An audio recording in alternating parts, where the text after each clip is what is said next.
네, 안녕하세요. 여러분들의 지구과학 성적의 반전을 가져다주는 식스센스 지구과학의 이윤식입니다. 자, 우리 2023학년도 수능 해설 강의 들어가도록 하겠습니다.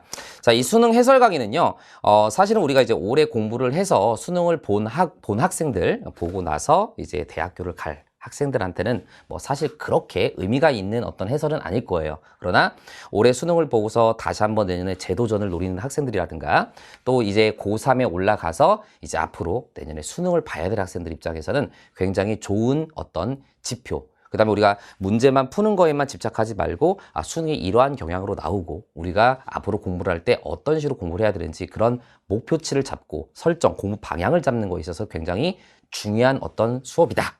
라고 우리가 생각할 수가 있을 것 같습니다. 알겠죠? 자, 그래서 선생님이 연간 커리큘럼을 먼저 촬영을 했어요. 연간 커리큘럼에서 선생님이 올해 수능의 어떤 포인트들을 조금 간략하게 설명하면서 선생님이 커리큘럼 영상을 찍었는데 그 내용을 좀 더 들으시면 좋을 것 같고, 자, 어쨌든 간에 해설 강의니까 문제에 어떤 집중해서 선생님 풀을 하고 평가원에서 어떤 의도로 문제를 출제를 했는지 이런 부분들에 좀 포인트를 맞춰서 설명을 좀 드릴게요. 그래도 간략하게 선생님이 총평은 해야 되니까 총평 잠깐 하고 갑시다. 자, 볼게요. 자, 요게 이제 2022학년도, 요게 2023학년도. 자, 1등급 컷, 그 다음에 2등급 컷, 그 다음에 3등급 컷이 쭉 나와 있는 이런 상태입니다. 자, 보시면 자, 2022학년도 수능 1등급 컷이 43이에요. 자, 근데 지금 1등급 컷 43으로 예상합니다. 물음표, 알았지? 지금 42로 나와 있는 경우도 있긴 해요. 얼추 작년하고 1등급 컷이 비슷하거나 살짝 좀 낮아질 가능성이 좀 있는데 이렇게 보시면 되겠고, 그 다음에 2등급 컷은 한 요 정도, 3등급 컷은 한 요 정도가 되겠습니다. 물론 이제 큰 차이는 나진 않지만 작년 수능하고 올해 수능하고 좀 차이점이 뭐냐면 킬러가 조금 더 어려웠어요. 그러니까 킬러가 조금 더 어렵고 준킬러는 작년에 비해서는 조금 더 무난했어요. 조금 더 정확히 말씀드리면 준킬러는 비교적 깔끔하게 문제가 출제가 됐어. 근데 킬러는 오히려 약간 되게 애매하고 좀 그런 부분들이 좀 있었거든요. 그래서 지금 많이 좀 이슈가 되고 있는, 논란이 되고 있는 문제들이 뭐 오답률이 높은 문항 15번과 아마 20번 문항, 요 두 문항이 지금 학생들이 많이 조금 고민을 많이 하는 이런 문제였던 것 같아요. 알겠죠? 자, 이렇게 보시면 되겠고, 이러다 보니까 어떤 문제가 생기냐면 이럴 수 있는 거야. 봐봐. 어느 정도 공부를 열심히 한 학생들, 충분히 1등급을 맞을 수 있는 학생들 입장에서는 킬러급의 문제가 어렵다 보니까 이 문제, 두 문제를 틀리면 몇 점이야? 44점이지. 이렇게 돼버리면 우리가 1등급 컷 자체는 낮아질 수가 있는 거야. 그래서 아마 작년 수능하고 비슷하게 나오던가 살짝 더 낮은 정도로 1등급 컷이 설정이 될 수 있을 것 같고, 2등급하고 3등급도 우리가 가봐야 알긴 하겠지만 뭐 다소 큰 차이는 나지 않지만 작년에 비해서 2등급 컷과 3등급 컷은 다소 조금 더 높아진 이런 느낌이거든. 이거 왜 그런지 알겠지, 그지? 상대적으로 킬러의 난이도가 높아졌고 준킬러의 난이도는 조금 더 무난해졌기 때문에 1등급 컷 자체는 조금 더 낮을 수 있고, 그 다음에 그 밑에 2등급, 3등급으로 가면서 그 등급의 어떤 격차가, 점수차는 조금씩 줄어드는 느낌으로 아마 예상이 될 것 같아요. 물론 우리가 등급 컷은, 정확한 등급 컷은 나와 봐야겠지만 약간 이런 느낌이다라고 보시면 되겠고, 그래서 우리가 여기서 말씀드리고 싶은 건 뭐냐면 결국 내가 계속 얘기했잖아. 6월 평가원하고 9월 평가원과 수능이 결이 되게 달라요. 이것은 선생님이 내피셜일 수가 있긴 한데 아마도 6평, 9평과 수능을 출제하는 출제진들이 조금 많이 바뀌는 느낌이 드는 것 같고, 그래서 결 자체도 다르고 난이도도 좀 많이 다르다. 이건 작년에도 그런 느낌이 들었고 올해도 내가 그런 잔소리를 많이 했어요. 그렇죠? 근데 계속 선생님은 이렇게 출제가 되면 학생들도 많이 힘들지만 선생님이 커리큘럼 영상 때도 말씀드렸어요. 선생님 입장에서도 좀 힘든 게 뭐냐면 내년에는 또 이제 새로운 학생들이 수능을 준비하기 위해서 올라오게 되잖아. 그럼 내년도 까봐야 되겠지만 내년 6평과 9평이 또 쉽게 나왔어. 그럼 학생들은 그 결대로 수능이 똑같이 나올 거라고 생각을 할 수밖에 없지. 근데 선생님은 계속 잔소리 하잖아. 수능은 결이 다르게 나온다. 좀 더 어렵다. 조금 더 깊이 있게 공부하고 다양한 문제를, 자료해석 문제를 많이 연습을 해야 된다. 이런 말씀을 많이 드릴 때 학생들 입장에서 이 부분을 잘 받아들이지 못할 수가 있거든. 그래서 결과가 나온 다음에 그 다음에 후회하면 늦잖아. 그치? 그래서 내년에 우리가 수능을 공부하는 학생들은 6평, 9평이 내년에도 쉽게 나온다고 해서 수능이 그거랑 비슷한 느낌으로 나올 거라고 우리가 생각을 하면 안 된다는 거야. 알았지? 이건 단순히 난이도적인 측면이 아니라 어떤 문제의 출제 결이 다르다라는 거야. 그래서 선생님이 내년에도 모의고사를 출시할 때는 기본적으로 선생님이 식센스 모의고사 시즌 1, 2 파이널 이렇게 나오는데 1은 6평 전에 나오고 2는 9평 전에 나오고 파이널은 수능 전에 나오긴 하는데 이것은 출시되는 시점의 문제인 거지 선생님 시즌 1, 시즌 2 파이널은 전부 다 수능을 포인트를 맞춰서 그 결을 맞춰서 선생님이 문제를 출제한다라고 여러분들이 생각을 해주시면 될 것 같아요. 그래서 여러분들 제발 선생님하고 수업할 때 나중에 조금 어려운 문제, 다소 어려운 문제가 나왔다고 해서 본인 스스로 판단해서 이 문제는 걸러 이렇게 생각하면 안 돼요. 그럼 수능에서 걸러져요. 알았지 무슨 말인지? 그래서 항상 겸손한 자세로 조금 선생님을 믿고서 따라왔으면 좋겠어요. 물론 선생님은 다 완벽했고 너희들이 부족해서 점수가 안 나온 학생들은 안 나온 거야. 잘 나온 사람들은 선생님을 잘 따라왔기 때문에 잘 나온 거야 라고 100% 말할 수는 없긴 하겠지만 선생님도 더욱더 노력해야 되겠죠. 선생님도 내년에는 조금 더 수능 포인트에 적합하게 그렇게 문제를 많이 개발해서 여러분한테 더 많은 도움을 줄 수 있도록 최선을 다해서 노력하겠습니다. 그래서 항상 우리가 선생님도 노력을 해야 되고 학생들도 노력을 해야 되는 거야. 같이 나아가는 거잖아. 그치? 대신에 춘식이를 조금 더 믿자. 알았지? 선생님 조금 뭔가 좀 거짓말 안 하고 되게 착해 보이지 않니? 그지? 어디서 사기칠 것 같진 않잖아. 그지? 아닌가? 약간 좀 뺀질뺀질해 보이니? 그렇진 않아. 선생님 굉장히 순수한 사람이거든요. 자, 어찌든 간에 자, 이렇게 보시고 대략적으로 자세한 얘기는 선생님 문제를 풀어가면서 여러분들한테 설명을 드리도록 하겠습니다. 자, 들어가 볼게요. 하나, 둘. 자, 좋습니다. 1번부터 가보겠습니다. 자, 1번 문제.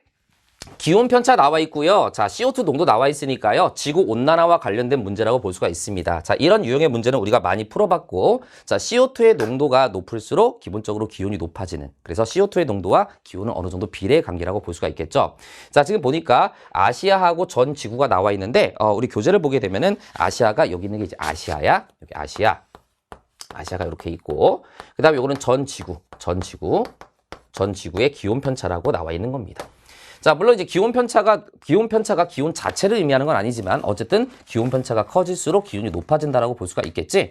그러고 보니까 요 시기 때 많이 높아졌고 따라서 이산화탄소 농도는 1995년부터 쭉 꾸준히 올라가는 추세로 나와 있는 요런 그림 우리 많이 했었던 겁니다. 자, 이때 얘들아 봐봐. 요거 확대해서 이렇게 나오는 거 내가 수업 시간에도 강조했었고 우리 기출에서 많이 나왔었지. 자, 여기서 묶고 있진 않지만 일단 요게 뭐냐면 요게 지금 봤을 때 여기 하와이야. 하와이.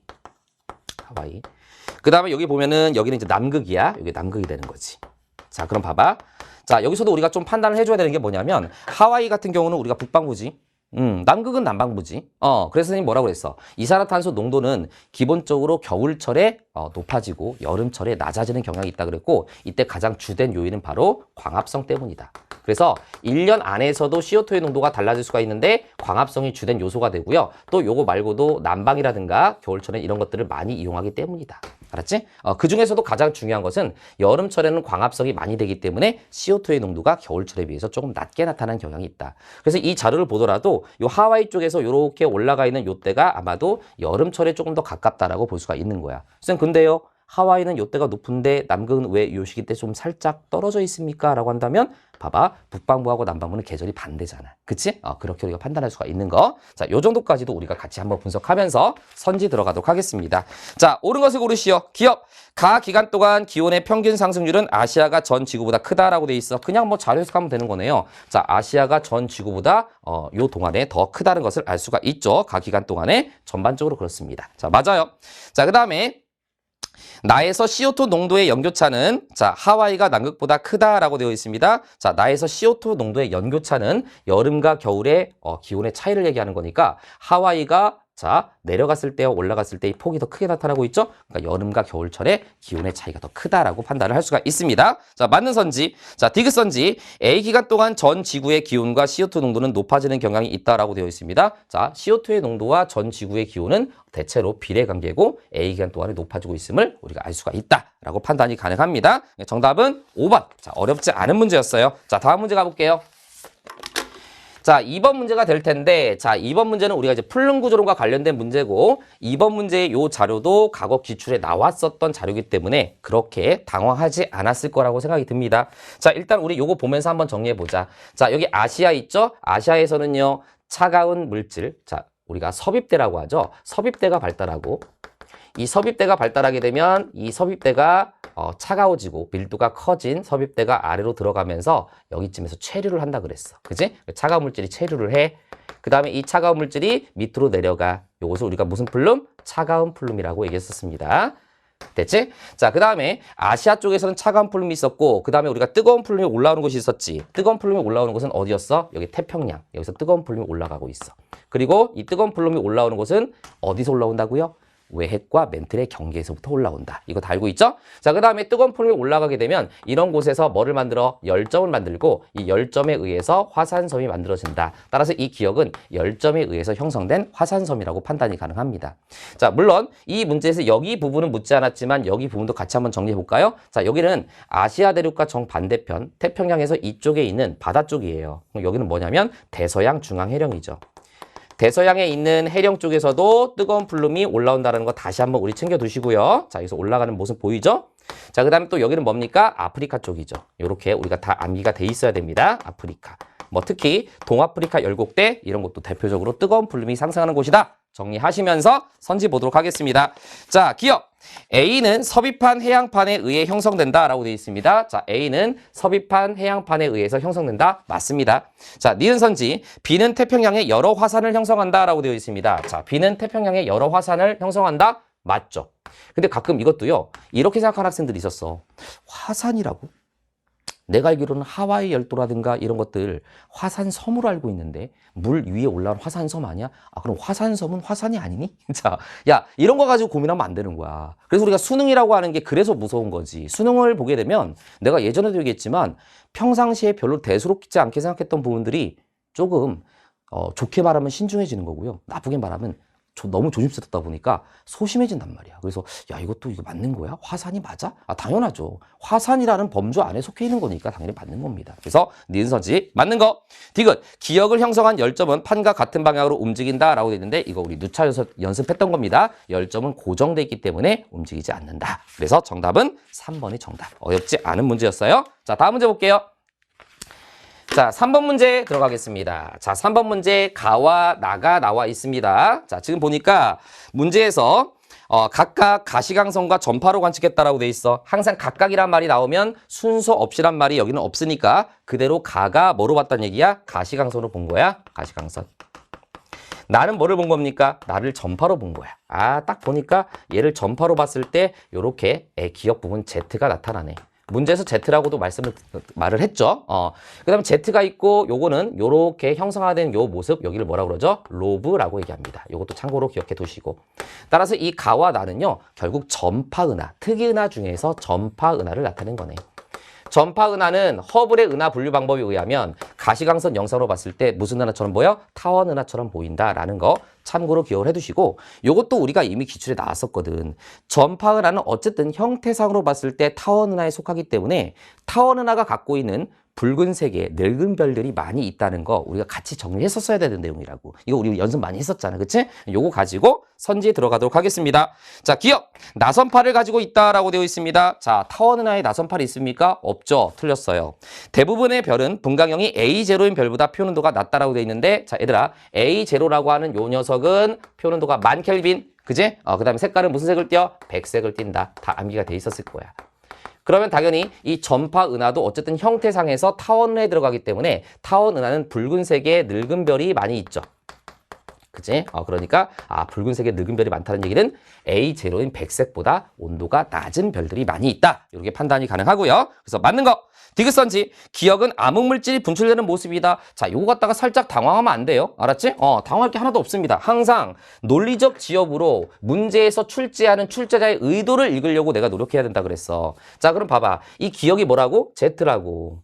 Z를 뭐로 보면 보인다고? 전파로 보니까 보였어. 물론 이 Z가 전파로만 본다고 해서 보이는 건 아니야. 뭐 우리가 X선으로도 어느 정도 좀 볼 수 있고요. 우리가 조금 지엽이긴 하지만 올해 수능 완성에서는 가시광선으로 봤을 때도 실타래처럼 살짝 보이는 경우도 있긴 해. 근데 거의 드물죠, 보이기가. 자, 어쨌든 간에 Z가 전파로 보였다는 얘기는 자, 전자기파로 관측이 가능하다는 얘기잖아. 암흑물질의 정의가 뭐지? 어떠한 전자기파로도 관측할 수 없는 걸 우리가 암흑물질이라고 얘기하는 거잖아. 그러니까 이 Z라고 하는 요 녀석은 아마도 보통 물질이겠지. 물질이 분출하고 있는 거니까. 됐지? 그러니까 암흑물질은 될 수 없다. 이렇게 판단할 수가 있는 거잖아. 알겠지? 자, 그래서 정답은 2번이 정답이 되겠습니다. 자, 여기까지 어렵지 않았어요? 자, 4번 문제 가볼게요. 자, 4번 문제 탐구활동 문제 나왔는데요. 자, 이 부분도 선생님 수업 시간에 아마 얘기한 반이 있었을 텐데, 요즘에 평가원 문제들이 4번에다가 탐구활동 문제를 어느 정도 딱 박아놓는 경향이 있어. 보통 이제 4번 문제 탐구활동이 나오고, 그리고 이 탐구활동 문제 중에서 요즘에 많이 유행을 타고 있는 탐구활동 문제가 우리가 퇴적구조라든가, 알았지? 퇴적구조, 그 다음에 어떤 암석, 이런 거.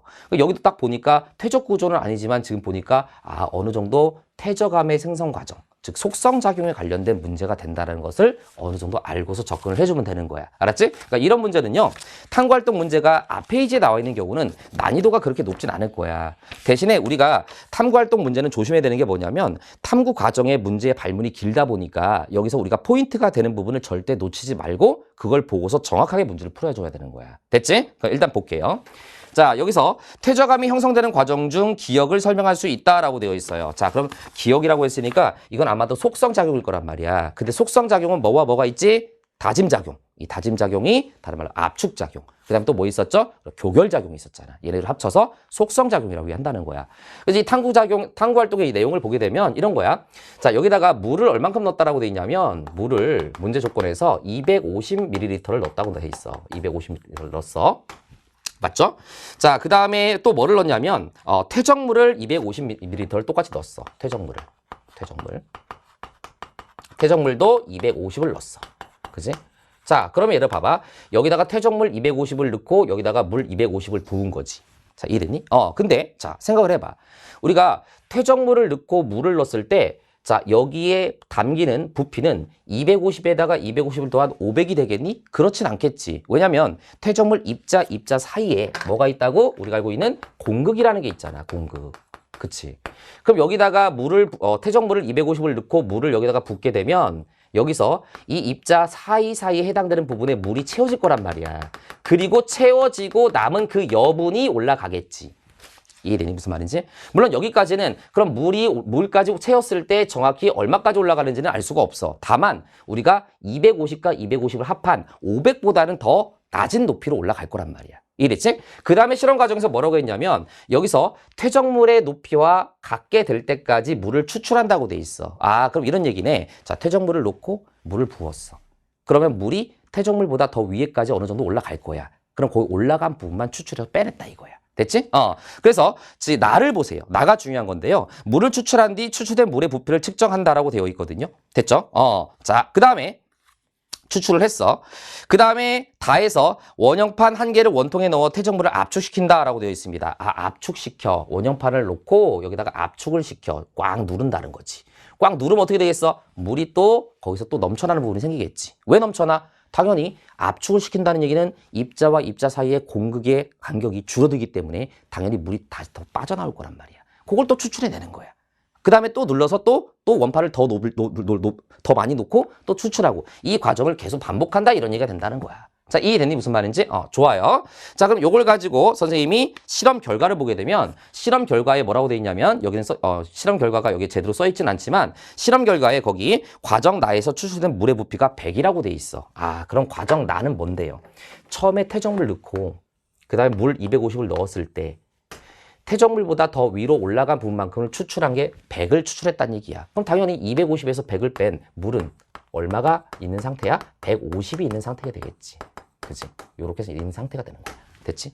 그러고 나서, 자, 이 원형판을 갖다가 압축을 해서 눌러서, 자, 요만큼을 또 빼내고, 더 얹어서 빼내고, 이 과정 속에서 점점점 공극의 부피는 줄어들 거고, 이것은 바로 압축작용, 바로 다짐작용을 우리가 알아보기 위한 실험이다. 이렇게 우리가 정리가 될 것 같아요. 자, 선지 보도록 할게요. 자, 다짐작용은 기억에 해당된다. 맞아요. 과정 나에서 원통 속에 남아있는 물의 부피는 222.5ml이다. 자, 이거 조심해야 되는 거야. 이런 거 틀리면 안 돼. 과정 나에서라고 그랬어. 과정 나는 뭐라고요? 아까도 얘기했지만 얘네들 담은 다음에 퇴적물보다 위에 있는 부분만 추출한 거야. 그 추출한 거 얼마였어? 100이었어, 문제에서. 그럼 물은 얼만큼 남아있어야 돼? 150이 남아있어야 돼. 그러니까 니은은 틀린 거다. 자, 근데 선생님도 이 문제를 풀면서, 야, 근데 틀린 건 맞는데 222.5는 왜 나온 걸까 대체? 평가원에서 이 숫자는 그냥 내진 않았을 거란 말이야. 그래서 고민을 좀 해보니까 이런 느낌인 것 같아. 여기서 250에서 그냥 아무 생각 없이 여기 1번 27.5를 빼버린 거야. 이렇게 되면 220.5가 나오거든. 근데 이거 빼면 안 되지. 왜냐면 니은 선지에서 얘기한 것은 과정 나에서를 얘기한 거잖아. 그치? 그래서 과정 나에서는 150이 남아있어야 되는 거야, 물은. 그래서 자, 틀린 선지. 디귿, 원형팔의 개수가 증가할수록 단위 부피당 퇴적물 입자의 개수는 증가한다? 당연합니다. 압축작용, 다짐작용이 일어날수록 밀도가 커지고 따라서 단위 부피당 퇴적물의 입자의 개수는 증가한다. 이거 우리 많이 나왔던 내용이죠? 정답은 3번입니다. 자, 5번 들어가겠습니다. 자, 5번은 자, 주결성 A와 B 나와 있습니다. 자, 지금 보니까 중요한 조건이 두 가지가 있어. A와 B는 주결성이야. 됐지? 그 다음에 두 번째는 뭐냐면 행성의 공전궤도 반지름이 지금 기역과 그 다음에 니은으로 나와 있는데 이때 이 행성의 공전궤도 반지름은 어떤 행성이냐라는 게 중요한 거야. 바로 생명가능지대에 속한 행성이라는 얘기야. 생명존이라고 쓸게요. 이해됐지? 그래서 우리가 생명가능지대에 속한 행성인지 아니면 생명가능지대와 관계없이 그냥 어떤 행성계에서 별을 돌고 있는 행성인지는 좀 다른 편이거든요.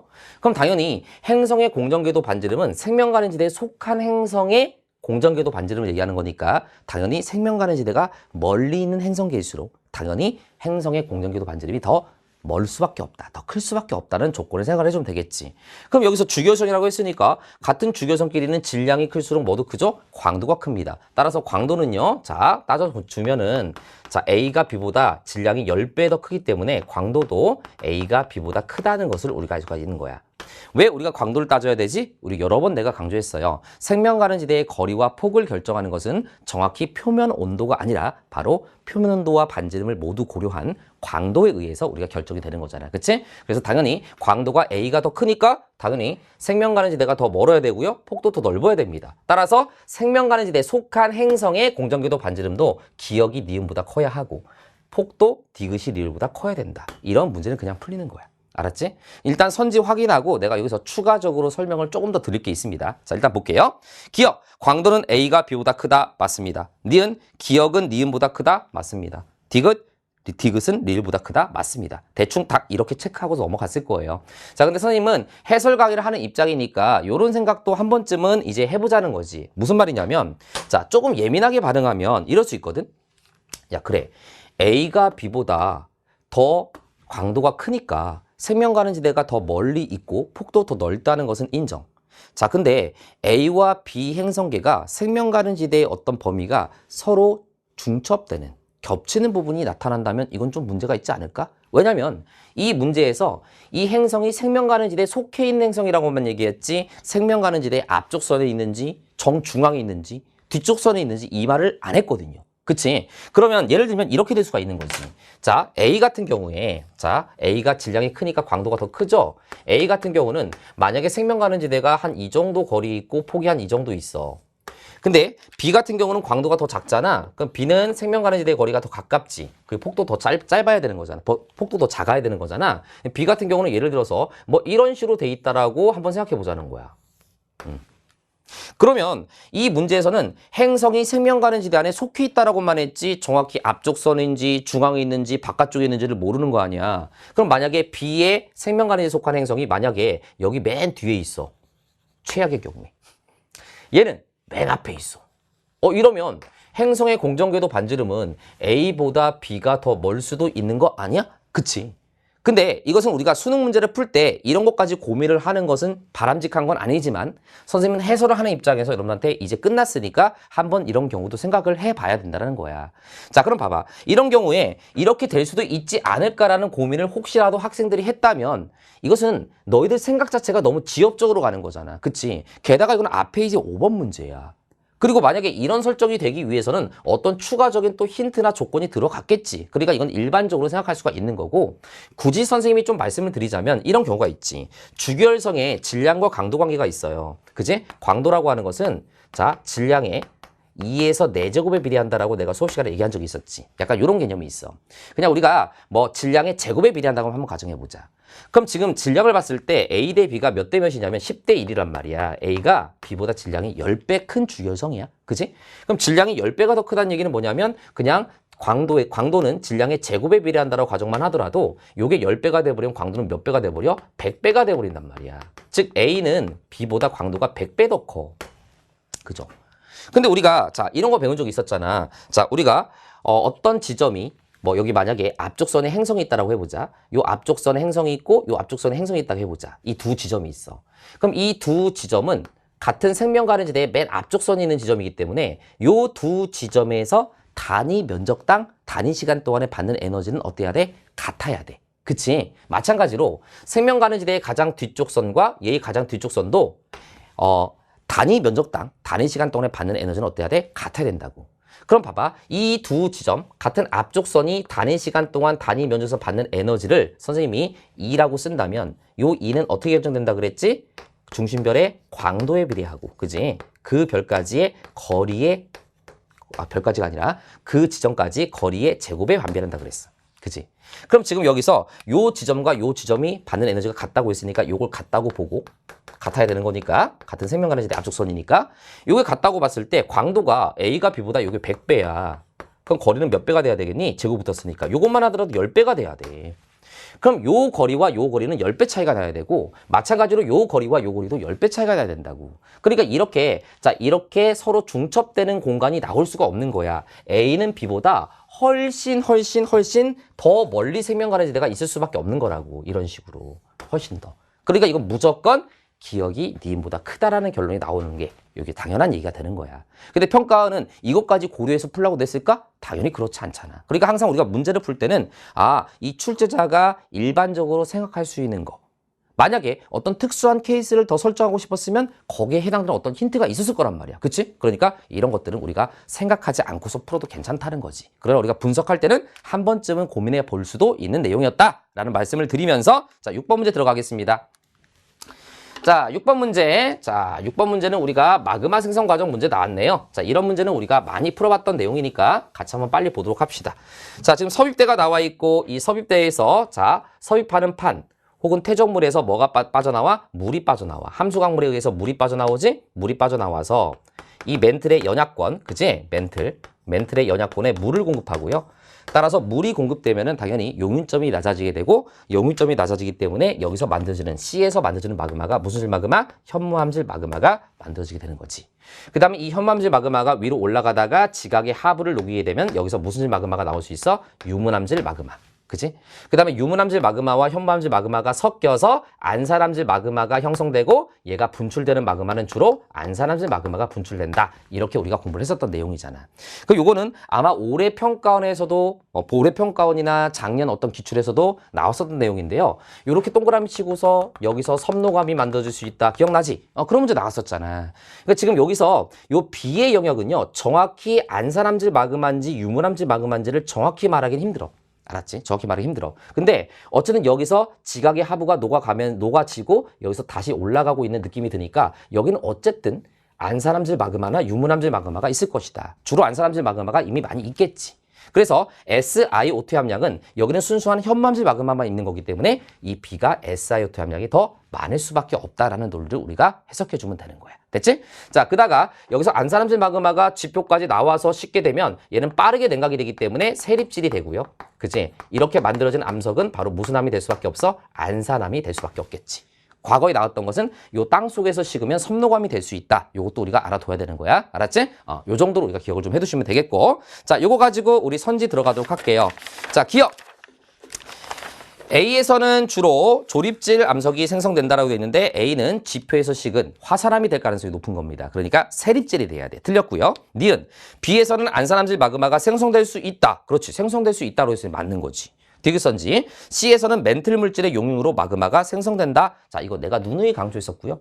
과거 교육청 모의고사에도 나왔고 선생님이 수업 시간에도 여러 번 강조했었지. 여기서 생성되는 마그마는 주로 해양 지각에 용융되는 것이 아니라 멘틀에 물이 공급되고 멘틀이 부분 용융돼서 만들어지는 거라고 내가 여러 번 강조를 했습니다. 그래서 디귿선지는 맞는 선지가 되겠습니다. 정답은 4번이 정답. 자, 우리 7번 문제 가볼게요.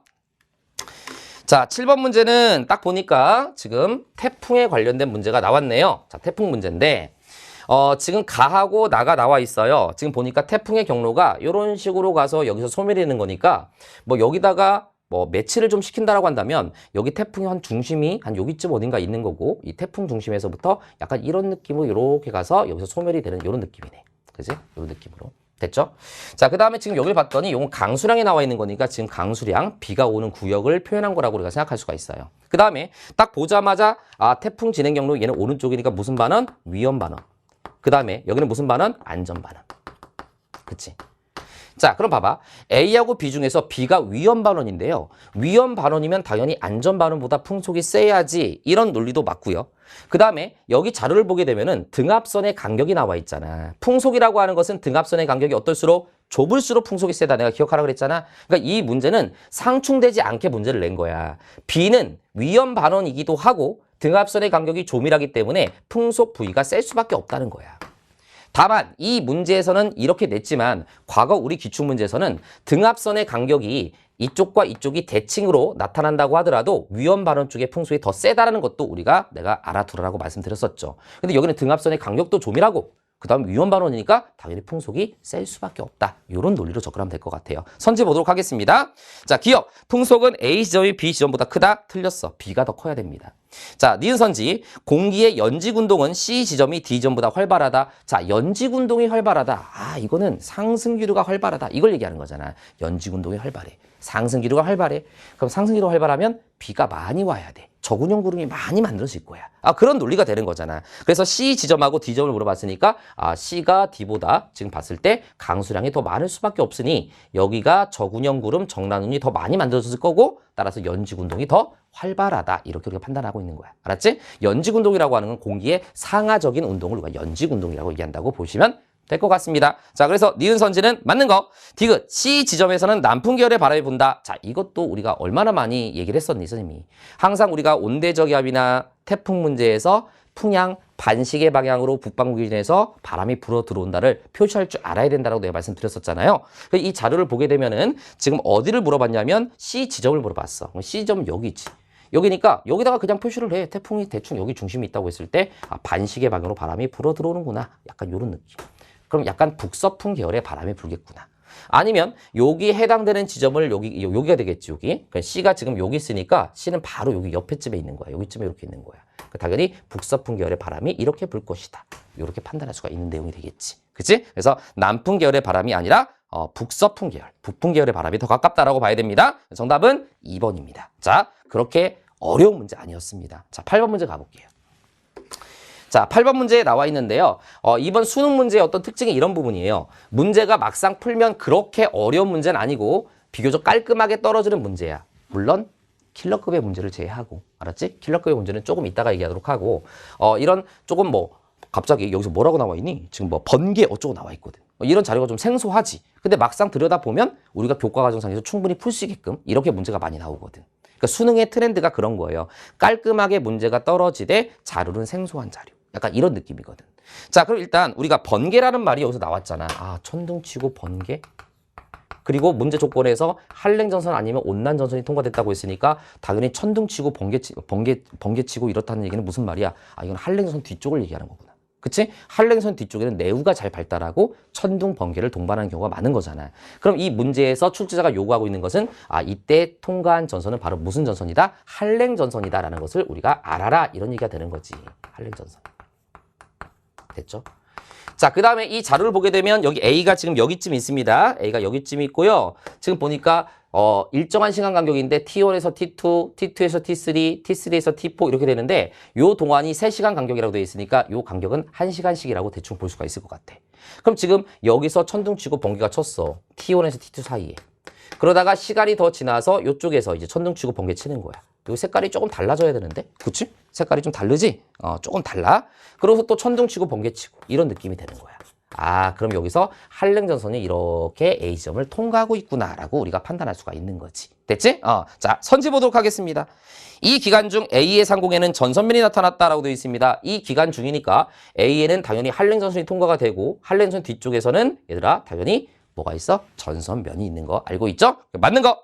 자, 그 다음에 T2에서 T3 동안 A에서는 저군용 구름이 발달하였다? 당연하죠. 저군용이 발달하겠지. 한랭전선이니까. 디귿. 전선이 통과하는 동안 A의 풍향은 시계 반대 방향으로 바뀌었다. 이것도 우리가 얼마나 많이 연습했던 거니.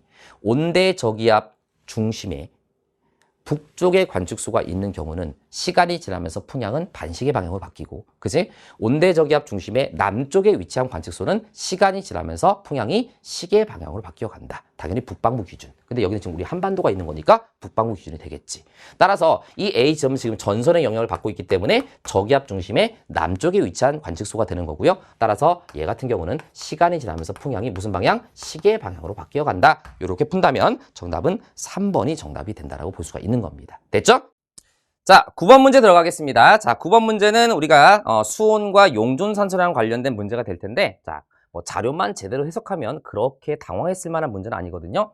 일단 가보다는 나, 다를 먼저 해석을 해볼게요. 나하고 다에서 기억과 니은 중에 하나는 뭐가 되고 용존산소량이고 나머지 하나는 수온이 된대요. 근데 봐봐라. 자, 우리 많이 연습했잖아. 물론 용존산소량은 아니었지만 우리 기출문제 나온 것 중에 해수면에서 깊이 들어감에 따라서 수온과 염분 변화 그래프를 구분한 이런 문제 우리 본 적이 있었죠. 그죠? 그때 내가 뭐라고 그랬냐면 염분은 바다 해역마다 케바케, 사바사기 때문에 염분을 먼저 판단하지 말고 수온을 먼저 찾아라. 왜냐면 수온이라고 하는 것은 태양 복사 에너지의 영향을 받기 때문에 표층 수온은 높고 아래로 갈수록 수온이 낮아지는 경향을 갖게 된다 그랬잖아. 물론 우리가 혼합층이나 심해층 같은 경우는 깊이 들어감에 따라서 수온이 일정한 구간도 나타나긴 하지만 어떠한 경우라도 깊이 들어감에 따라서 수온이 증가하는 구간은 웬만해서는 나오기가 어렵거든요. 그쵸?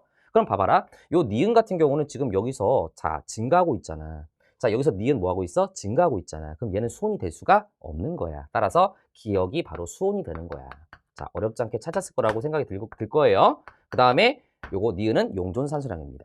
자 얘가 수온이고요. 니은이 뭐라고요? 용존산소량이 되는 거야. 문제 조건에 의해서 이렇게 찾는 거지. 됐지? 자 그 다음에 자 나하고 다가 가의 A 해역이냐 B 해역이냐를 지금 맞춰보라는 얘기가 될 텐데 뭐 어렵게 뭐가 있습니까? A 해역은 B 해역보다 훨씬 더 고緯도에 있으니까 A의 표층 수온은 B보다 어때야 되는 거야? 더 낮아야 되는 거야.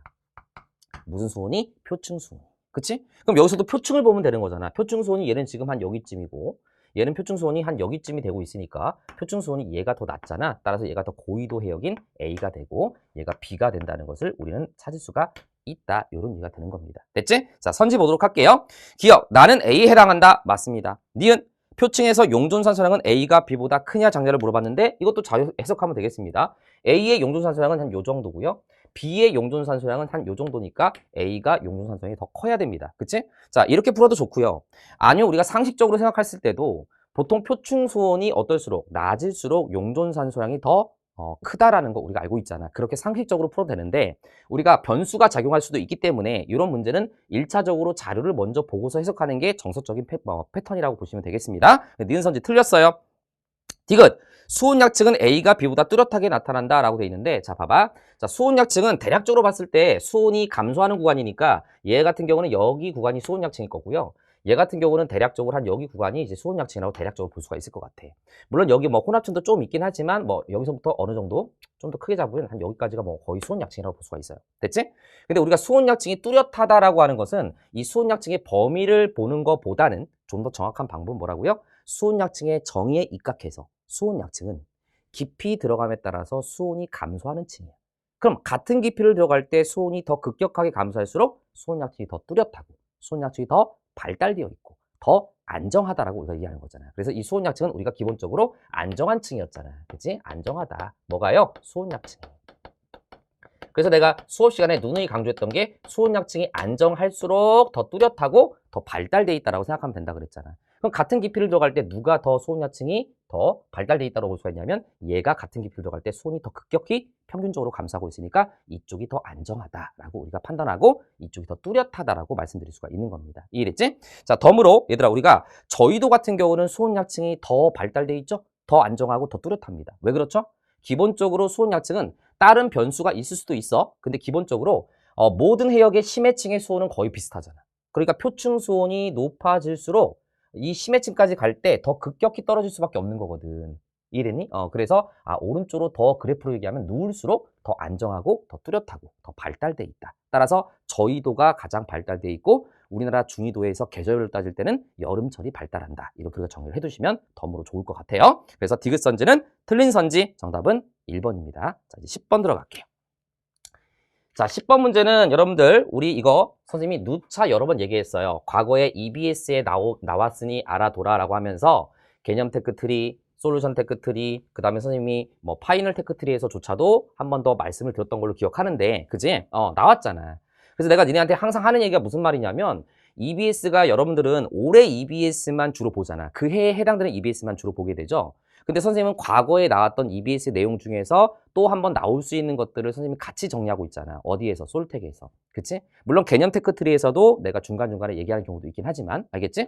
자, 그래서 여러분들이 과거 EBS 문제도 생각보다 굉장히 중요하고, 선생님이 개념 테크 트리라든가 솔루션 테크 트리 이런 어떤 강좌에서 이러한 내용들을 설명하는 것은 다 나올 여지가 있기 때문에 나오는 거니까 여러분들 선생님 믿고서 그런 것들을 다 같이 학습을 하셔야 되는 거야. 알았지? 일단 보면요. 자, 쌤이 이런 말 한 적 있었잖아. 자, 우리가 지질시대를 구분할 때, 자, 지구의 탄생을 한 46억으로 잡자.